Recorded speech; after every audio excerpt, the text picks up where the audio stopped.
और बुलेटिन की शुरुआत करते हैं आज की बड़ी और अहम खबर के साथ। सीनियर कांग्रेस लीडर राहुल गांधी के दौरे पर है और लद्दाख के वो इस वक्त दौरे पर हैं। उन्होंने करगिल में जलसयाम से खिताब किया। राहुल गांधी ने कहा कि लद्दाख एक स्ट्रैटेजिक जगह है और ये वाज़ेह है कि चीन ने हिंदुस्तान से हजारों किलोमीटर जमीन छीन ली है और ये बदकिस्मती की बात है। पीएम मोदी ने अपोजिशन की मीटिंग में कहा कि चीन ने 1 इंच जमीन नहीं ली है, जो कि सरासर झूठ पर मबनी है।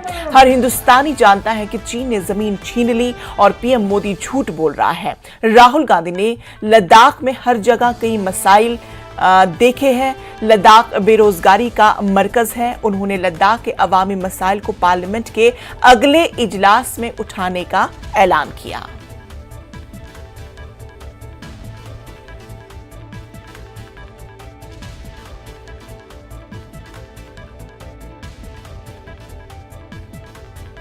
तो एक बात बिल्कुल साफ है कि चाइना ने हिंदुस्तान की जमीन ली है। हजारों किलोमीटर जमीन हिंदुस्तान की चाइना ने हमसे छीनी है। और दुख की बात है कि हिंदुस्तान के प्रधानमंत्री ने ऑपोजिशन की मीटिंग में कहा कि हिंदुस्तान का 1 इंच किसी ने नहीं लिया है। यह सरासर झूठ है। लद्दाख का हर व्यक्ति इस बात को जानता है कि लद्दाख की जमीन चाइना ने हिंदुस्तान से ली है और प्रधानमंत्री जी सच नहीं बोल रहे हैं कि जो रोजगार के वायदे आपसे किए गए थे वो वायदे झूठे थे। और लद्दाख के कोने कोने में अगर किसी भी युवा से बात की जाए वो आपको कहेगा कि लद्दाख बेरोजगारी का एपिसेंटर है। यहां शायद आपने लोकल एयरपोर्ट की भी बात की कि यहां पे आपका एयरपोर्ट है मगर हवाई जहाज नहीं आता है।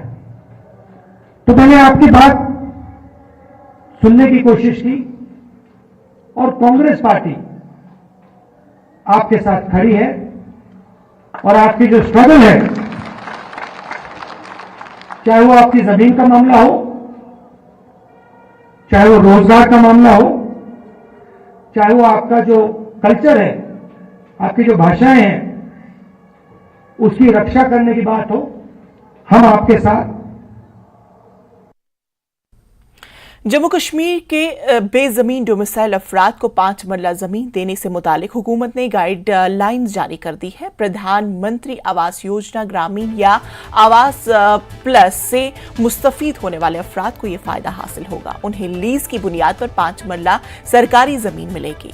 इन इस्तिफादा गुंदान के सिलसिले में Jammu Kashmir land grant rules 2022 में नरमी करते हुए 100 रुपए फी मरला की टोकन रकम बतौर वक्ती प्रीमियर और 1 रुपए फी मरला सालाना जमीन किराए के तौर पर लीज पर दी जाएगी। ये लीज 40 साल की मुद्दत के लिए होगी। मजीद 40 साल की मुद्दत के लिए मजीद तौसी की जा सकती है, जो तमाम ज़ाब्ते अखलाक या उसूलों की तकमील से मशरूत होगी। अगर कोई शख्स 2 साल की मुद्दत के अंदर अलॉट शुदा जमीन पर मकान बनाने में नाकाम रहता है तो इस तरह की लीज फौरी तौर पर मनसूख कर दी जाएगी। सिर्फ जम्मू कश्मीर के डोमिसाइल ही इस स्कीम के तहत सरकारी जमीन के अहल है। हुकूमत ने 5 मरला जमीन के अलॉटमेंट के लिए गाइडलाइंस जारी कर दी है। जम्मू कश्मीर का डोमिसाइल होना अवलीन शर्त है। दाचीगाम नेशनल पार्क के बाहर ग्रो मोर फूड के तहत अलॉट की गई जमीन भी इस स्कीम के तहत अलॉट की जाएगी।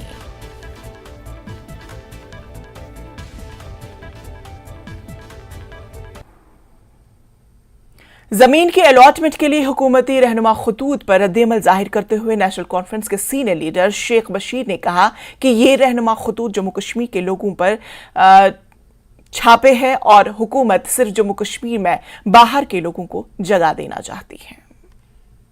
लैंड अलॉटमेंट जो है गवर्नमेंट का एक नोटिफिकेशन आया या पहले अनाउंस किया एलजी साहब ने। उन्होंने कहा कि हम 5 मरला जमीन बेजमीन लोगों को दे रहे हैं, लेकिन 5 अगस्त 2019 के बाद जम्मू कश्मीर के जो लोग हैं वो 2 चीजों से परेशान हैं। कि उनके जो लैंड राइट्स हैं उनके ऊपर छापा पड़ने जा रहा है। डोमिसाइल सर्टिफिकेट बनाने की जरूरत क्यों महसूस हुई है? इसलिए कि जो वो लोग जो जम्मू कश्मीर के रहने वाले नहीं हैं उनको यहां बसाना है, फैसिलिटीज उनको देनी है। फिर एक और चीज आपने सुना होगा कि यहां फ्लैट्स बने और उन फ्लैट्स में कहा गया कि ये जम्मू कश्मीर के लोगों को नहीं दिए जाएंगे और जम्मू के लोगों को नहीं देंगे, ये बाहर के लोगों को दिए जाएंगे। ये माइंडसेट जो है ये खतरनाक है। ये खतरनाक इसलिए है कि जम्मू के अंदर जो लोग बसते हैं, जो कारोबार करते हैं, जो इस उम्मीद में बैठे हैं कि नौकरी आएगी तो हमें मिलेगी, वो आहिस्ता आहिस्ता मायूस हो रहे हैं और आहिस्ता आहिस्ता ठगे हुए महसूस कर रहे हैं। और ये जो डोमिसाइल का इन्होंने कहा है 5 मरले जमीन, हमने इनको कहा है कि अगर जम्मू कश्मीर का जो बाशिंदा है वो डिजर्व करता है 5 मरला, तो 5 मरला ही नहीं 10 मरला दे दो। 5 मरला कोई जमीन नहीं होती है, 10 मरला जमीन। अब भी मानते हैं कि जो आउटसाइडर्स हैं उन्हीं को फायदा देने के लिए ये सब ड्रामा जो है, और ये मैं बीजेपी के अपने दोस्तों को कहता हूं कि मत खेलो आग से, ये आग आपको झुलस देगी। एक स्टेज आएगी कि जम्मू के लोग, जो जम्मू के डोगरे हैं, वो आपको पकड़ के सबक सिखाएंगे, मत करो ऐसा। जम्मू कठवा कौमी शहरा के बारे में चीफ सेक्रेटरी की NHAI की हिदायत पर NC senior leader Sheikh Bashir ने कहा कि ये जम्मू के लोगों का दबाव है जो चीफ सेक्रेटरी को ये हिदायत देने पर मजबूर करता है, लेकिन उन्हें बताना चाहिए कि उन्होंने नेशनल हाईवे अथॉरिटी से बात क्यों नहीं की जब कठवा में बारिश की वजह से पुल को नुकसान पहुंचा। अच्छी बात है, चीफ सेक्रेटरी को आज याद आया कि उन्होंने नेशनल हाईवे अथॉरिटी को कहा कि भाई इस रोड को, ये तो काफी दिन से ये खराब हो गया, पुल बह गया, जब बारिश हो गई तो पुल जो है वो दब गया, रोड बंद हो गया। तब से चीफ सेक्रेटरी साहब कहाँ थे? तब से उनका नेशनल हाईवे अथॉरिटी से कोई राब्ता नहीं था। आज उनको डायरेक्शन, आज क्योंकि लोग जब जागे कि जब रोड खराब है आप टोल किस का काट रहे हो, जब रोड ठीक नहीं है तो टोल जो गाइडलाइंस हैं ministry of road and transport की, तो वो जो गाइडलाइंस हैं, वो गाइडलाइंस तो आप उनको क्यों नहीं देख रहे हो कि 60 किलोमीटर के डिस्टेंस के ऊपर ये होना चाहिए। तो आपने ये जो डिस्टेंस, कम डिस्टेंस पे ये टोल चार्ज कर रहे हैं, तो क्यों कर रहे हैं? आज क्यों याद आया है? ये सोए हुए लोग हैं, ये ब्यूरोक्रेटिक सेटअप है, इनको लोगों की कोई परवाह नहीं है। और जब शोर उठता है तो इनको याद आता है। आज उसको याद आया कि आज उसने उनको कहा कि भाई कल तक क्यों नहीं किया। आपको लगता है कि ये जम्मू बंद की जो कॉल दी गई है ये उसका प्रेशर है? यही नहीं है, बल्कि इन्होंने जम्मू के लोगों के ऊपर जो प्रोटेस्ट कर रहे थे उनको लाठियां चलाई। आज पीसफुल प्रोटेस्ट नहीं कर सकते आप, यही तो मुसीबत है कि आप अपनी आवाज को नहीं बुलंद कर सकते। आप जो ही आवाज आपने बुलंद की अपने हकूक के लिए, तो आपको लाठी खानी है, पुलिस का डर है। तो इस डर से अब चूंकि लोग जागे हैं, वो इकट्ठे हो रहे हैं, बंद की कॉल भी सारे इकट्ठे हो रहे हैं। अब उसको चीफ सेक्रेटरी को याद आया कि नहीं जनाब, जल्दी जल्दी ठीक करो, पहले क्यों नहीं कहा? अपनी पार्टी के सीनियर लीडर गुलाम हसन मीर ने 5 मरला अराजी की अलॉटमेंट के लिए जारी करदा रहनुमा खतूत जारी करने को एक खुशाइंद कदम करार दिया। जमीन सुख मुस्तहिक अफराद को दिया जाना चाहिए। कुछ सियासी जमातें इस हवाले से लोगों में शक व शुबहात पैदा कर रही हैं और हर चीज को शक की निगाह से देख कर कंफ्यूजन पैदा कर रही हैं। गुलाम हसन मीर ने चीफ सेक्रेटरी की जानिब से जम्मू कठवा NH को फौरी तौर पर बेहतर बनाने की हिदायत को खुशाइंद करार दिया। उन्होंने NH44 को बेहतर बनाने की हिदायत देने की ख्वाहिश की ताकि अवाम को सफर करने में आसानी हो। देखिए, जहां तक गवर्नमेंट का ये कदम था कि जो हाउसलेस और लैंडलेस हैं उनको 5 मरले जमीन अलॉट करना, ये बहुत ही अच्छा और सराहनीय कदम है। लेकिन यहाँ की सियासी जमातें जिन्होंने यहाँ एक ऐसा नैरेटिव रखा है जिसको वो हर एक चीज को शक की नजरों से देखते हैं और डाउट क्रिएट करते हैं, वो एक प्रॉब्लम है। अब सरकार ने भी यह ऑर्डर निकाला, इंटेंशन उनका ठीक है, लेकिन जितना सख्त प्रोसीजर उन्होंने बताया, मैं ये इस वक्त आपके माध्यम से सरकार को बताऊंगा, जो डिजर्विंग लोग हैं जिनको वाकई इस स्कीम से फायदा मिलता, आप देखेंगे 2 साल के बाद तक शायद किसी को इसका फायदा नहीं मिला होगा। इस तरीके से इन्होंने ब्यूरोक्रेटिक रेस्ट्रिक्शंस लगा दी हैं कि शायद ही कोई इसका लाभ उठा सकेगा। ये जो चीफ सेक्रेटरी ने जम्मू की नेशनल हाईवे के बारे में डायरेक्शन दी है, यहां कश्मीर वालों को शिकायत हो सकती है कि जो Jammu to Srinagar national highway उसके बारे में ऐसी कोई डायरेक्शन नहीं दी गई है। लेकिन हकीकत यह है कि जहां तक मैंने मीडिया रिपोर्ट्स पहले भी देखी हैं, कई बार इसके लिए भी कमेटी बनी और इसको ठीक करने के लिए प्रोग्राम बन गए।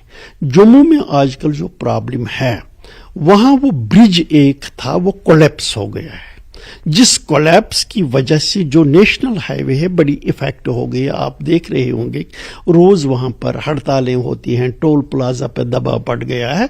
तो शायद चीफ सेक्रेटरी ने जब वहां के ये हालात देखे होंगे कि जम्मू में इस वक्त नेशनल हाईवे एक क्राइसिस बन चुका है, उस क्राइसिस के निपटारा के लिए उन्होंने ऐसी डायरेक्शंस दी हैं और ये अच्छी बात है। तो नाजरीन, खबरों का सिलसिला जारी रहेगा, लेकिन फिलहाल रुकेंगे यहां पर एक छोटे से वक्फे के लिए।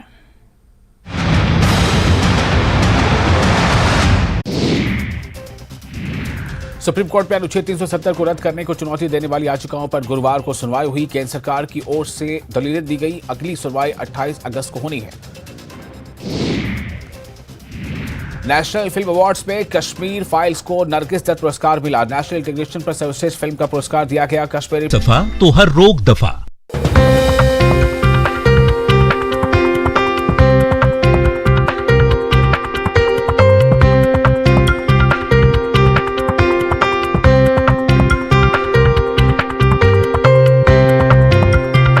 हेडलाइंस प्रेजेंटेड बाय पेट सफा आयुर्वेदिक चूर्ण। पेट सफा तो हर रोग दफा।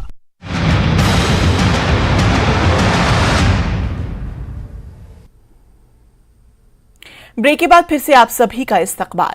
पीडीपी के चीफ तर्जुमान सुहेल बुखारी ने लैंड अलॉटमेंट गाइडलाइंस पर कहा कि हुकूमत ने डोमिसाइल को अराजी मुख्तस करने की अहलियत के तौर पर बनाया है, लेकिन बहुत से लोग ऐसे हैं जो जम्मू कश्मीर के मुस्तकिल रिहायशी नहीं है, लेकिन उन्हें डोमिसाइल के तौर पर रजिस्टर किया गया।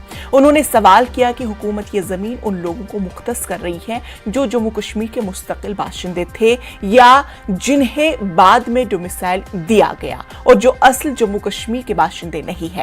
बुखारी ने कहा कि एलजी अहम मालूमात जमीन मुख्तस करने से पहले आम करे जो कश्मीरी पंडितों को जमीन क्यों नहीं अलॉट कर रहे हैं। हमें शक है कि ये इन लोगों को जमीन देने का मंसूबा है जो जम्मू कश्मीर के मुस्तकिल रिहायशी नहीं।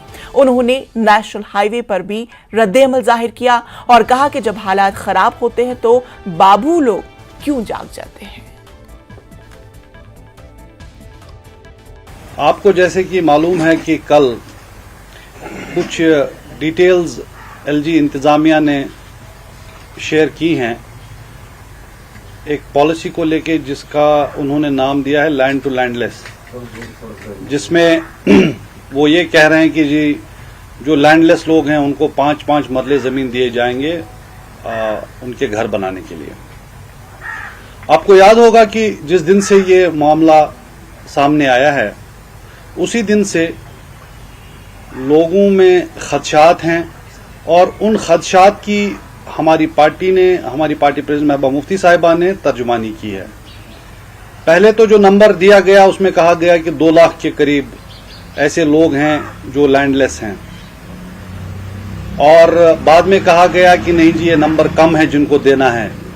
और कल जो डिटेल्स आई हैं उसके मुताबिक ये 5 मरले जमीन की एलिजिबिलिटी जो है उन लोगों की है जो जम्मू कश्मीर के डोमिसाइल्स हैं।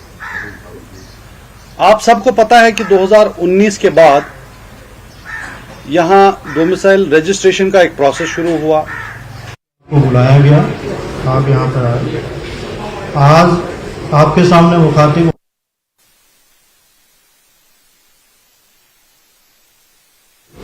जो जम्मू में लोगों की तरफ से आ रहे हैं, इससे पहले भी एडीजी साहब ने हमने सिविल सोसाइटी के साथ में मीटिंग की थी, उस इश्यू को रिजॉल्व करने की कोशिश भी की गई थी, परंतु उसमें मोर क्लेरिफिकेशन के लिए उसके लिए सोचा गया कि आप लोगों के साथ में बात की जाए, जिससे जो इश्यूज हैं उसको क्लियर किया जाए। सबसे बड़ा जो इश्यू है स्मार्ट मीटर में जो जम्मू शहर में लग रहे हैं, जिसमें विभिन्न तरीके की लोगों को अभी तक उसकी रहता है कि इसमें स्मार्ट मीटर का सही है गलत है क्या है। तो सबसे पहले तो मैं ये बताऊंगा, स्मार्ट मीटर न केवल जम्मू कश्मीर में लग रहे हैं, स्मार्ट मीटर पूरे इंडिया में लगने जा रहे हैं। किसी भी स्टेट की बात करें वहाँ सभी जगह स्मार्ट मीटर लगे हैं। इसी का एक पार्ट जम्मू कश्मीर में भी स्मार्ट मीटर का है। स्मार्ट मीटर जो है डिजिटल मीटर से थोड़ा सा हटके है, कनेक्टिविटी के साथ में है। और स्मार्ट मीटर क्यों लगाया जा रहा है? स्मार्ट मीटर लगाने का मेन उद्देश्य कंज्यूमर को ही एम्पावर करना है। पहले जब डिजिटल मीटर या ऑर्डिनरी मीटर होता है, उस मीटर में जो रीडिंग आती है उस रीडिंग के लिए वहाँ पर बिजली विभाग का या जेपीडीसीएल का एम्प्लॉय जाता है, उसको रीडिंग को लेता है, नोट करता है, वो अपलोड कर दी जाती है, उसके अकॉर्डिंग बिल जनरेट किया जाता है। स्मार्ट मीटर के आने के बाद में smart meter totally network connected है, जो कि आपके मोबाइल पे भी देख सकते हो, पोर्टल पे देख सकते हो। जो बिल भी जनरेट होगा वो टोटली ऑटोमेटिक जनरेट होगा, जितना कंज्यूमर ने कंज्यूम किया है उसके अकॉर्डिंग ही जनरेट होगा। इससे कंज्यूमर का एम्पावरमेंट है। उसके अलावा aggregate technical and commercial losses, जो उन लॉसेज को भी कम किया जाएगा।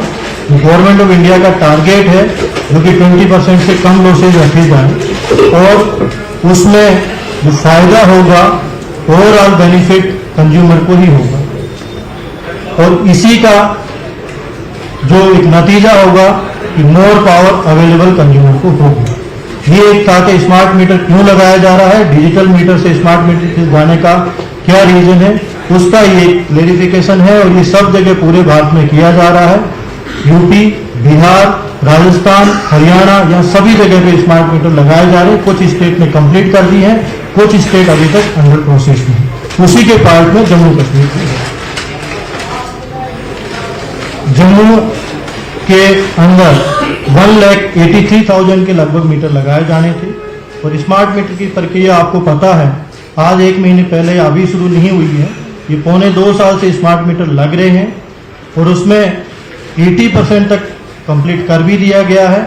और उसमें डिफरेंट जहाँ जहाँ स्मार्ट मीटर लग चुके हैं उनसे भी आप बात करेंगे तो स्मार्ट मीटर प्रॉपर तरीके से काम कर रहा है। रही बात, कई जगह कहा जाता है कि स्मार्ट मीटर जो है बड़ा फास्ट चलता है, तेज चलता है। उसमें मैं आपकी जानकारी के लिए बताना चाहता हूँ, जो स्मार्ट मीटर यहाँ आ रहा है, 2 कंपनी की तरफ से जो टेंडर हुआ, टेक्नो और एनविल की तरफ से लाया जा रहा है। इसमें स्मार्ट मीटर जो आता है ऐसे नहीं कि कंपनी डायरेक्टली ले आती है, power ministry government of India की तरफ से सर्टिफाई होता है। वो मीटर सर्टिफाई होने के बाद में वो मीटर सप्लाई किया जाता है, तो यहाँ पर भी उसको प्रॉपर सर्टिफाई किया जाता है। और पिछली मीटिंग में ये एक इश्यू रहा कि स्मार्ट मीटर बहुत फास्ट चल रहा है, तो सभी सिविल सोसाइटी के लोग जो प्रेजेंट थे उनके साथ में बातचीत करने के बाद में ये डिसाइड किया गया कि जिस मोहल्ले में जहाँ जहाँ स्मार्ट मीटर लग रहे हैं, यदि किसी मोहल्ले में या किसी गली में या किसी को इश्यू है तो वहाँ पे चेक मीटर लगाने शुरू किए। वो चेक मीटर वेयर हाउस में लगे हैं और भी कई जगह लगे हैं, और 7 दिन से मैं भी उसको मॉनिटर कर रहा हूँ, एमडी जेपीडीसीएल भी मॉनिटर कर रहे हैं। वो स्मार्ट मीटर के साथ में पैरेलल लगाया गया है। उनका रिजल्ट आप खुद देख सकते हैं, उनका रिजल्ट जो है प्रॉपर ठीक है, किसी भी तरीके से उसमें स्मार्ट मीटर से और ओल्ड मीटर में डिफरेंस नहीं है। इसका कहने का मतलब ये है, जो कहा जाता है कि स्मार्ट मीटर बहुत तेज चलता है, वो किसी भी तरीके से सही नहीं है। दूसरी बात आती है, ये कहा जाता है कि बिल बहुत ज्यादा आ रहा है। उसमें 2 रीजन्स है जो मैं आपको बताना चाहूंगा। जैसे मेरे पास में एक बिल है, इस बिल में आप देखेंगे तो बिल जो आया है, ये बिल है गांधीनगर का, मोहम्मद सलीम सीसगर का बिल है, जिनका कि बिल जो आया है 19,499 रुपये का। जब इन्होंने कल ग्रेवियंस की, ग्रेवियंस के बाद में जब देखा गया तो इनका बिल 19,499 रुपये का है, पर इनका बिल की पुरानी रीडिंग, वो जो बिल बकाया है वो 11,000 रुपये का बकाया है। होता क्या है कि जब स्मार्ट मीटर लगाया जाता है, स्मार्ट मीटर 0 पे सेट किया जाता है, पर उसका जो पुराना बिल है, पुराना मीटर है, उस पुराने मीटर में जो पेंडिंग जितने बिल की रीडिंग होती है, उस रीडिंग को एसओपी के अकॉर्डिंग फोटो खींचना है, उसके बाद में उसको पोर्टल में अपलोड करना है। तो कुछ लोगों का पुराना बिल जो बकाया होता है, उस बिल को फिर जब आप 0 पे सेट हुआ, 4 या 5 घंटे बाद में जब पोर्टल पे पुराने मीटर की रीडिंग जब अपलोड होती है तो वो भी दिखाता है, जिससे लोगों में शंका रहती है कि स्मार्ट मीटर बहुत तेज चलता है।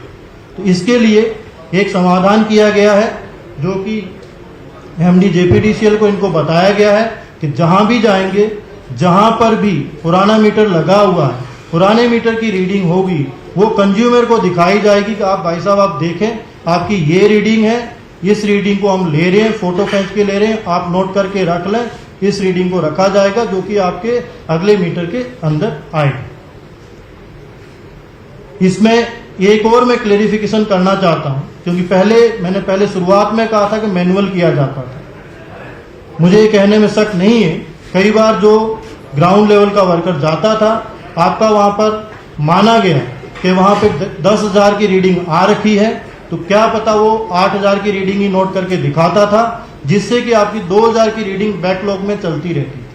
वो मैं इसलिए कह रहा हूं, यदि आपने पिछले महीने का बिल भी पे किया है, यदि मैनुअल जो रीडिंग ली गई है उसमें यदि रीडिंग को छोड़ दी गई है या प्रॉपर नहीं रीड की गई है, तो रीडिंग आपकी बैकलॉग में उस मीटर में रहेगी। क्योंकि कुछ लोगों के प्रश्न हो सकता है कि हमने तो बिल पे कर दिया, फिर आगे कहां आता है। इसीलिए स्मार्ट मीटर को लाया जा रहा है, जिससे किसी भी तरीके से ह्यूमन एरर या ह्यूमन डिस्क्रेशन नहीं है। तो ये उसका बिल का एक रीजन ये रहा। दूसरा रीजन जो कहा जाता है कि स्मार्ट मीटर बहुत तेज चलता है, बिल बहुत ज्यादा, दूसरा रीजन ये आता है कि इनका सॉफ्टवेयर जो था, बिल जनरेशन में सॉफ्टवेयर नया सिस्टम शुरू किया था, टाइम ले रहा था, तो जो इनका बिल साइकिल है 1 महीने का, वो नहीं हो रहा था, 2 महीने 3 महीने में कोई बिल आ रहा था, जिससे जब कंज्यूमर के पास बिल जाता था तो कंज्यूमर को ये शंका होती थी कि मेरा बिल जब 3,000 होता था तो 3 महीने का बिल एक साथ जाता है तो 9,000 रुपए का हो जाता। तो ये 2 जो था वो शंकाएं थी। इन शंकाओं का समाधान करने के लिए पिछली मीटिंग जब सिविल सोसाइटी के साथ में की गई थी, तो प्रॉपरली जेपीडीसीएल की तरफ से ग्रीवेंस सेल्स बनाई गई है, उसके नंबर जो ऑफिसर से उनके सर्कुलेट किए गए हैं। जिस किसी कंज्यूमर को, जिस किसी को किसी भी तरीके की प्रॉब्लम है, उनसे कांटेक्ट कर सकते हैं।